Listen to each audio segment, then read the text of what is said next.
and all, and we ended up going back later that night and all. But it's a funny story, to think about it. I was like, the things that we would do. Hey, folks, SC Closer here. Friends call me Vic. I got a little short one here for you. I'm just call this one the peanut butter story. I don't know why I got to thinking about this. I'd done one earlier, and I was talking about my old buddy Woofer. It kind of reminded me of this one and everything. It's kind of dumb, but I guess it has a little bit of a point to it. Me and Woofer, we were off one day, and it was getting real close to a payday, and I'm thinking at the time, I'm not sure if I was third class. I think I was still on E3, and I believe he was too. And so we weren't getting any kind of C pay or anything like that. And we didn't get paid that much back in those days, single guys in the Navy.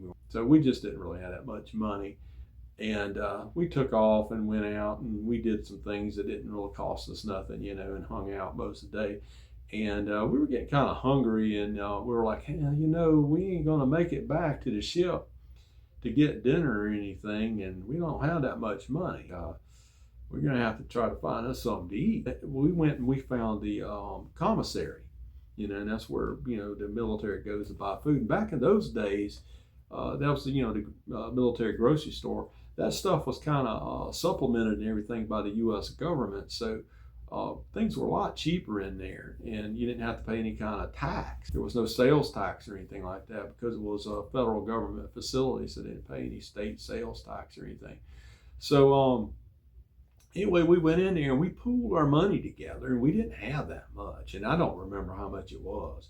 But we said, man, well, let's just get us some food and everything. So we went in there and we bought a loaf of bread and a jar of peanut butter, and we bought some drinks. I don't remember what they were. It might have been Cokes or something. I don't remember exactly what it was. And it seemed like we got something else. And anyway, it's like we spent most of what we had, and we went and we got that stuff. And I remember we went and we parked. We were in his truck. He had an old, I think it was like a 70 or 71 or something like that, Chevy pickup truck. Maybe it was like a C10 or something. I don't remember what they call them. But anyway, we were out and we were listening to the radio, and we were sitting there making peanut butter sandwiches. I think we were spreading it with pocket knives, and eating peanut butter and drinking sodas, and there was something else we had. I don't remember, maybe it was potato chips or corn chips, probably some Fritos, and and that was our dinner and everything. And we ate and everything, and then we went and did some more stuff, and then I guess we a little later had some snacks and had some more sandwiches and all, and we ended up going back later that night and all. But it's a funny story, to think about it. I was like, the things that we would do and all, and it wasn't so much about what we were doing, but it was about the company that we had with us, and the fact that I remember that and look back on it fondly, that says a lot.